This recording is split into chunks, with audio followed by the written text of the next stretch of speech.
Welcome to Thaddeus Dawson Speaks, Liberation Through Valuation where soul meets soil. Today, we are going to talk about the legacy and legends that we have lost. And that's going to be having a conversation with me and our producer, Rick Clear. It's exciting. We've covered a lot of ground and a lot of things have happened over the last several weeks. And we've split up and been in different places. But there's been a lot to go on, and we're looking forward to having a discussion today. So please like, subscribe, and share to Thaddeus Dawson Speaks on WUTU.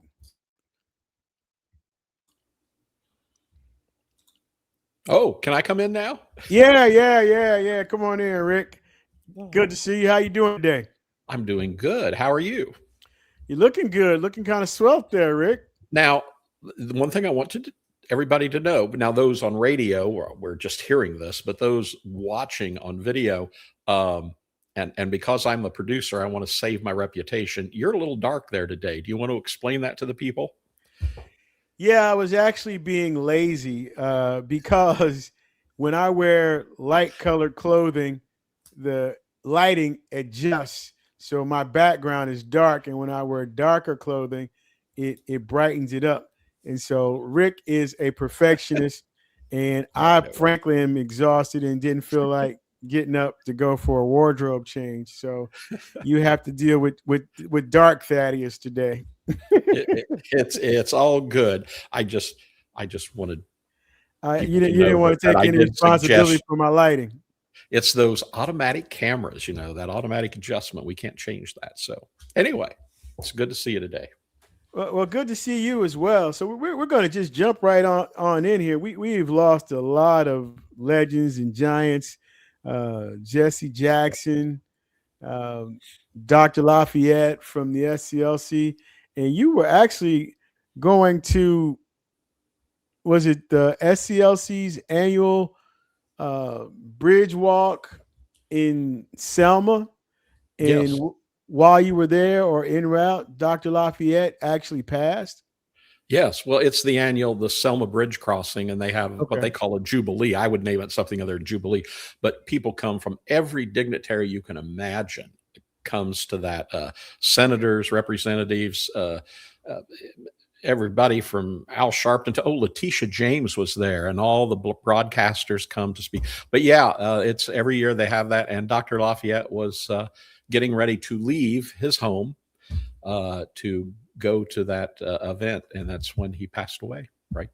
Just suddenly, and that was it. And he was receiving a award there also. So it's too bad, but what a figure he was. He's one of those that you don't hear a lot about in the terms, although he was with Dr. King. He was one of the last people to speak to him on the phone. He was with him in Memphis, and then Dr. King sent him to Washington, D.C., and they were talking on the phone right before he went out on the balcony and was assassinated. So it was a fascinating man, wonderful man. And how many years have you been recording that event?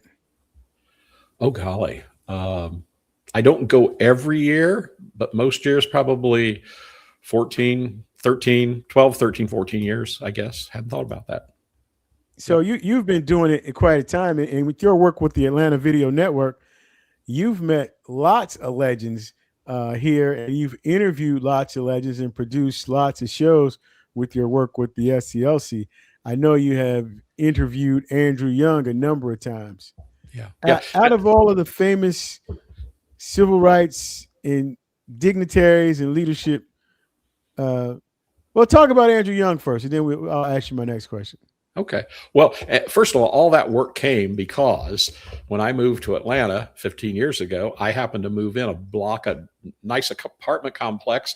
I didn't realize I was a block away from the King birth home where his tomb is, Ebenezer Baptist Church. And I also am a block away from the National SCLC offices. So I didn't know any of that, but I accidentally met an old retired newscaster here, Maynard Eaton. And got to do some work for him. And he happened to be the national media director for the SCLC. So that's how we got acquainted with the SCLC. But I don't know, Andrew Young, through a couple different people, I got to do a lot of different interviews and be involved with awards programs honoring him and gets to do a lot of interviews with him. He is a fascinating person. And, you know, he just turned 94 years old, and he is as sharp as a tack. And he has so much experience, not only from all the civil rights, but, you know, then he went on to become mayor of Atlanta. He held national seats in Congress. And then under Jimmy Carter, he became the ambassador to the United Nations. So his world experience is just, and it's all right there in his mind today. And it's so good. But I do know that one of the things he talked about, I was with another gentleman in Selma. We shared a room together. And Ambassador Young had called him to talk to him about some things. And on the phone, he said, you know, how he's just been going to too many funerals lately of different leaders that he worked with over the years. And but yeah, Ambassador Young is a great guy. He's so smart.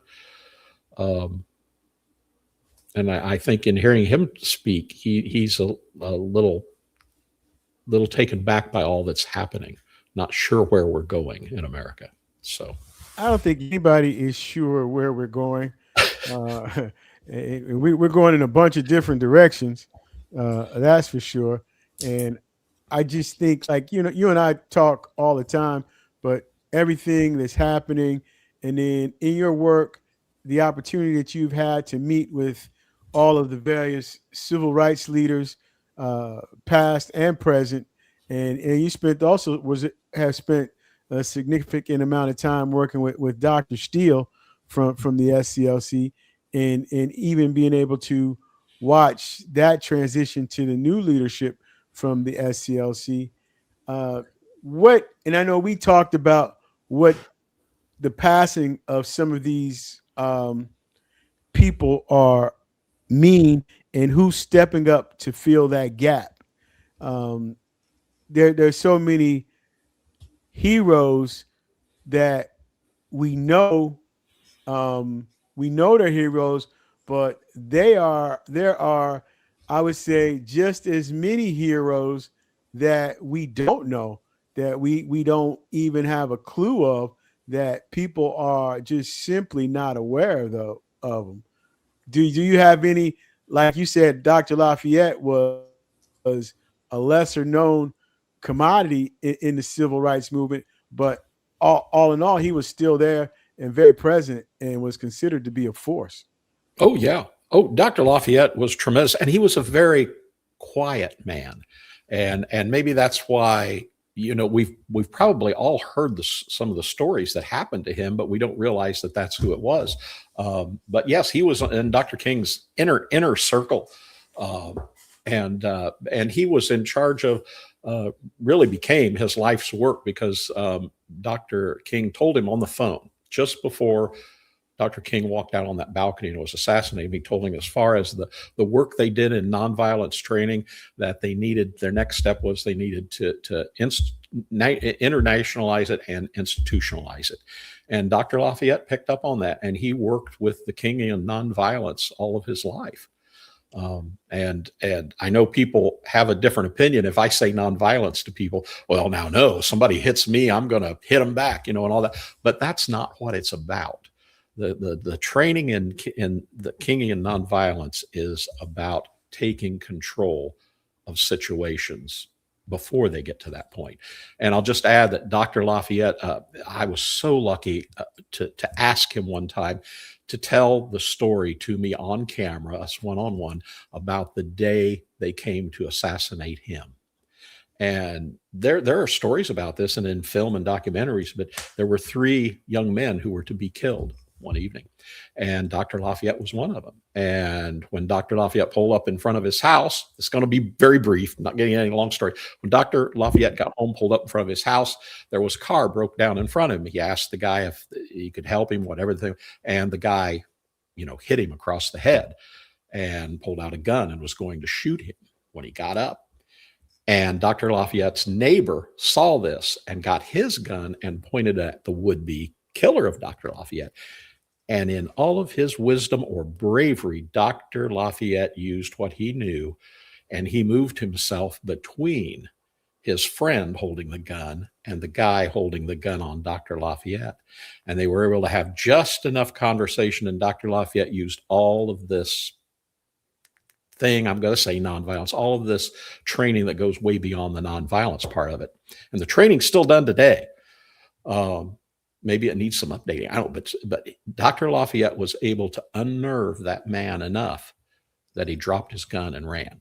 So Dr. Lafayette kind of saved his own life and saved the life of his assailant. And that, say that takes kind of bravery, that's not a weak point.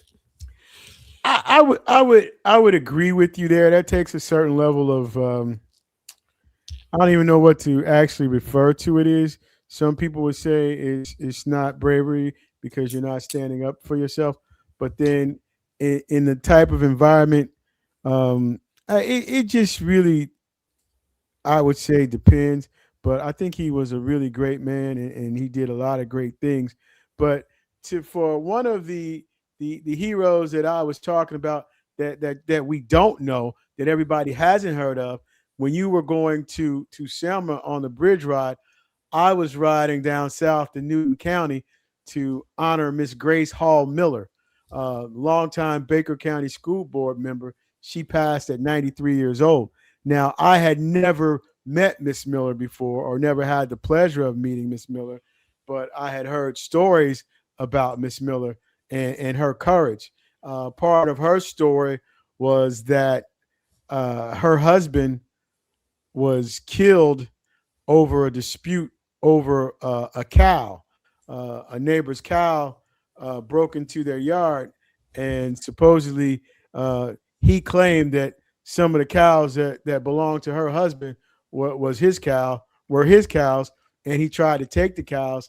And when Mr. Miller stood up for himself, he was shot dead by a white man who never was prosecuted or anything. And so with that, then after that, the Ku Klux Klan burned a flag in her yard. And so she, at the time, had 4 little kids. And I believe she was pregnant with the 4th, or she had just had the 4th. I think she had four little kids, and you would think one would pack up and run. Well, she didn't pack up, and she didn't run. She continued. She started having meetings in her town, at her home, actually. And she fought back. She started to organize, and as a result of her organizing, she was elected, I believe, 10 years after her husband was killed, to the Baker County School Board, a position which she held for, I believe, over 30 years, 36 years, as a matter of fact. And she was a giant, but also she birthed the giant. So she can almost be referred to as the grandmother of all land trusts in the country, because her oldest child was Miss Shirley Sherrod. And I believe Miss Sherrod was in high school when her father got killed. I believe she was 17 and on her way to college. And so she had planned to get away, but once her father was killed, she wanted to stay close to home. So she went to college close to home. And her story is amazing, but I believe she got her courage and inspiration from her mother, Miss Hall Miller, who just recently passed at 93.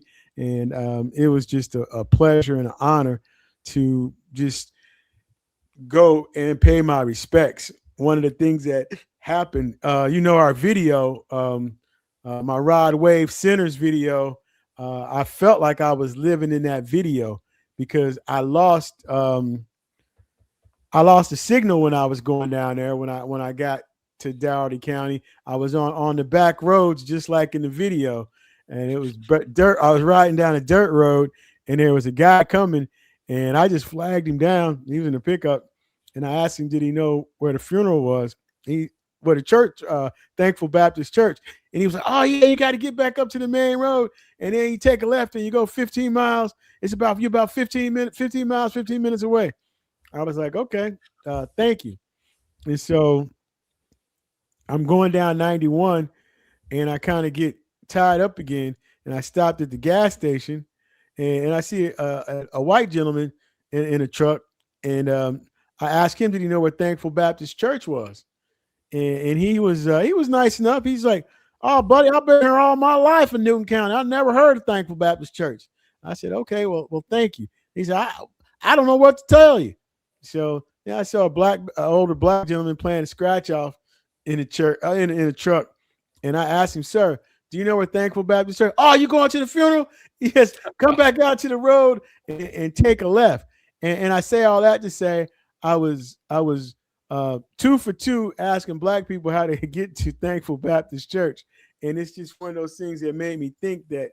And this other guy, a white gentleman, had been there his entire life. Sometimes we just look past, or we don't recognize. I didn't know that. I wouldn't say that he didn't value. I don't know his values, but it was interesting that everybody knew, and it was a smaller church. And the first gentleman that I talked to, he was saying the only reason he didn't go because he knew there was going to be a line wrapped around the building and he couldn't get in. As it was, I was probably about an hour late, and I still was there for another hour while the services were going on, and they couldn't really get in. I was really outside waiting in the little vestibule area, but she was an amazing woman, and everybody in Newton County, in the Albany surrounding area, came out to pay their support. The church was small, maybe 2,000, 3,000 square feet, but it was in front of what appeared to be several acres, and there were cars everywhere lined up and down the road. So again, I believe Miss Grace Hall Miller was one of those unsung heroes like Dr. Lafayette that the world didn't get to know. I believe folks in their local area got to know them, but as I do this work and I travel across the country, like when you and I went to Oklahoma, the education that we got there for the farmers and all of the legends in all of the black towns, it's just so important that we chronicleize and tell these stories. Yep, we met a lot of people, and when you talk about the service you just went to think about her daughter and where that all what all happened there and what's there today, even. In fact, this radio station that we're on right now. Oh yeah, actually, this is she would be the grandmother to the radio station too, because we're on WUTU out of Albany, Georgia. So, and that's a privilege and an honor and a level of connectivity that we have. And so, I just think you ought to mention too that her daughter Shirley Sherrod and her husband, with all that they did, we were there, and they have a special center there where they hold events and stuff. But this was a former plantation, wasn't it? Yeah, it was a plantation. And they now own it. They now own it all. Yeah, the Resort. And that was a part of well, it is a part of New Communities, but they formed the first land trust in the country, and I believe it was 1971 after Dr. Sherrod studied the kibbutz in Israel. And they came back with this model for communal living. And so that is the land trust model that has used in 49 states across the country now. And it all started in Albany, Newton, Baker County, that part of the South, which is really amazing, the number of giants and icons that have come through that area. And they cross all spectrum. And I believe that's where Elijah Muhammad grew up, from the Nation of Islam, as well as Miller Fuller with Habitat for Humanity. And those three people right there have impacted the world significantly through their works and efforts. So I always tease them, like, it must be definitely something in the water down there in Newton and Baker County. Yep. And, I'll say something about all of these people that we're losing, or all these older giants of the movement. They all had one thing in common when I was around doing interviews, whether it's Andrew Young, or it's Dr. Steele, or Dr. Lafayette, or Joseph Lowry. C.T. Vivian was a remarkable man. All of these people,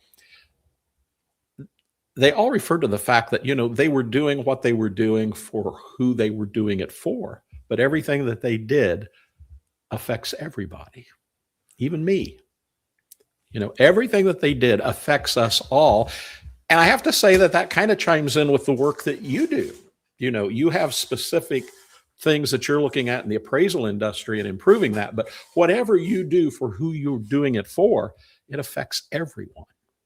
Well, I think part of what I see or what I feel is that leadership, it has to be a servant leadership model and it can't be self-serving.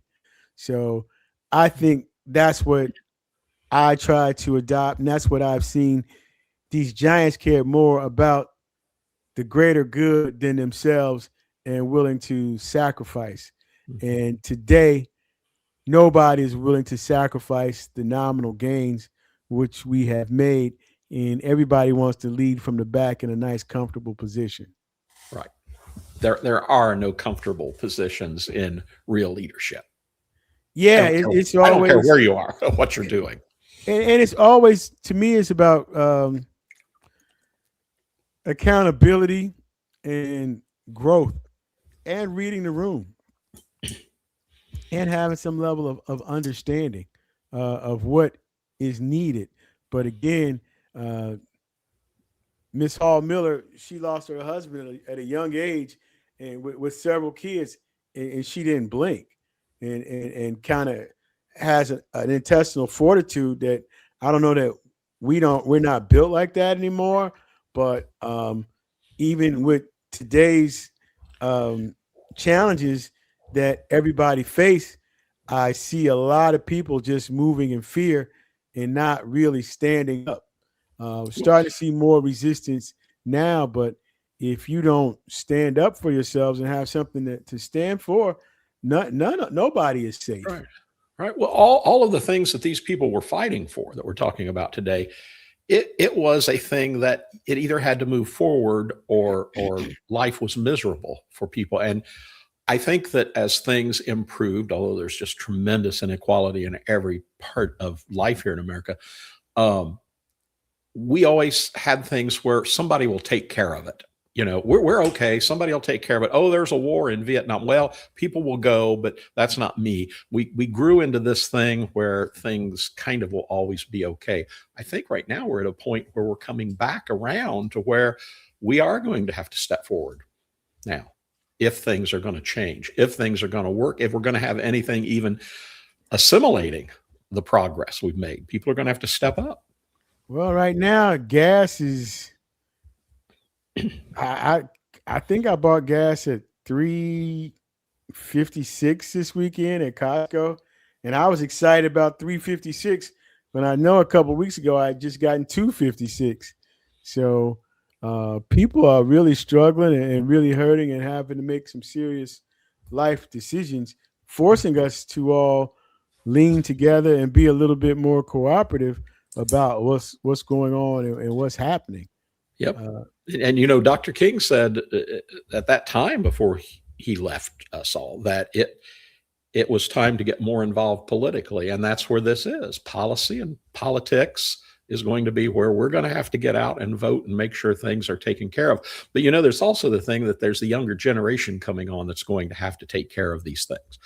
You know, we can all help, but and give anything in experience, but the younger generations coming on, like the SCLC now. Dr. Steele's retired. Dr. Lafayette was the chairman of the board. He's now gone, and you know, it's going to be that vibrant new group that comes along and takes care of things, which I might add, I just thought you spent a weekend with one of those leaders who is still with us and still vibrant in what she does.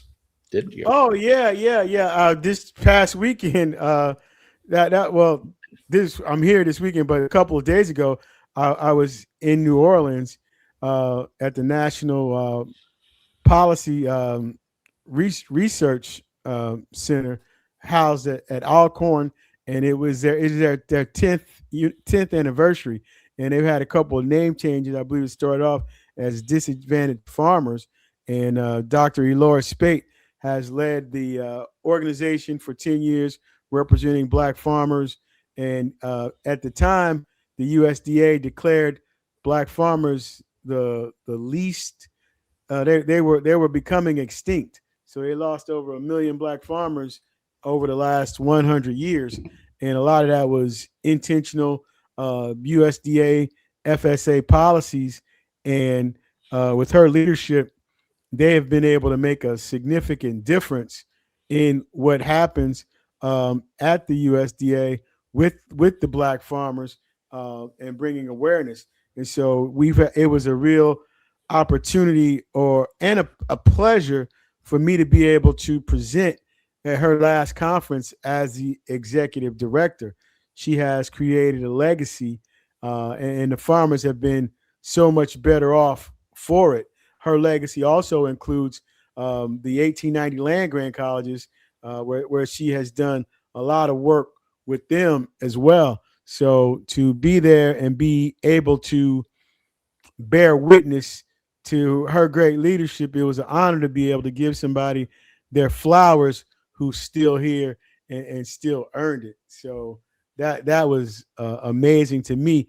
And also on the same day, I gave testimony to the Federal Reserve Board of Governors um, on public safety and soundness. And that was a 2.5 minute speech that I was extremely nervous about all well, I won't say all week, but for the few days leading up to it, trying to write and make sure I covered all of my points. And even still, uh, the moment it didn't get past me, but I didn't say everything that I wanted to say in those 2.5 minutes. But luckily, the record isn't closed, so I can write additional comments, which I have written and have been editing, and will probably submit tomorrow. So I'm excited about that opportunity. It was an opportunity to speak on appraisal reform. And one of the things that the president just recently signed a new housing bill, and Section 6 of that housing bill talks about appraisal modernization. So I was able to take some time and read through that and have some suggestions. So I'm really excited to be talking about that. So I'm interested because the Federal Reserve back then, what do they have to do with all of this as far as the work you do? I mean, what is their authority or what is their interest in all of this? Well, the Federal Reserve is in charge of the money, so they control the money, and the money controls everything, and so they are over FHFA and everything else. So the way things move in this particular economy, they set the rates in the whole system. So what they were doing was they only have this board of governors meeting and outreach every 10 years. So for us to be able to participate is huge. And for our opinions to be able to be added onto the congressional record is permanent. So again, it's about having something, being able to say something, and being able to add and make a difference. And I've been appraising for 40 years, and that's my lane of contribution. So, like I know you talked about earlier, people doing whatever it is they do, and whatever you do, you can contribute. It doesn't matter whatever field or area or expertise you've been blessed with, your contribution is needed for the betterment of all of everybody. Yeah. Yeah. So, and that's where this next generation, and you're a young guy. You're a young guy. I chuckle when I say that. No, you're a young guy. Yeah, Rick, we only 10 years apart, Rick. No, you really are. But it's been fun to share these enormous people that we've got to meet through our work, and all that they have done. And I'm an old guy, but I'm still here and active. So it's just important that we share all of those things and yet move it forward with the younger generation and what's going to be available, even in appraisals, what's going to be available for the next generation. Well, that's what we're working towards. And I appreciate your contributions. I definitely appreciate your contributions to us here at the 10,000 Appraisers Foundation. We wouldn't be able to put on these professional radio shows and podcasts without your contribution and guidance. So let me just take this out while I'm thanking legends. Let me just go ahead and thank you and your work as a broadcast instructor for 30 years, and the number of people and students that you've touched across the country. You got a pretty strong legacy yourself. It's always fun. It's all fun. Two legends here in our own minds sitting here today. Two legends in our own mind. Hey, we spent 30 minutes on this other program. Let's come back and the second half of this program and talk about the importance of what you just did this weekend in the Federal Reserve. Okay? Okay, absolutely. So please like, subscribe, share to Thaddeus Dawson Speaks, WUTU 88.3 Albany, Georgia, and WUTR Thaddeus Dawson Speaks on YouTube. So we air on Mondays at 5 o'clock, but you can catch our YouTube channel anytime you like.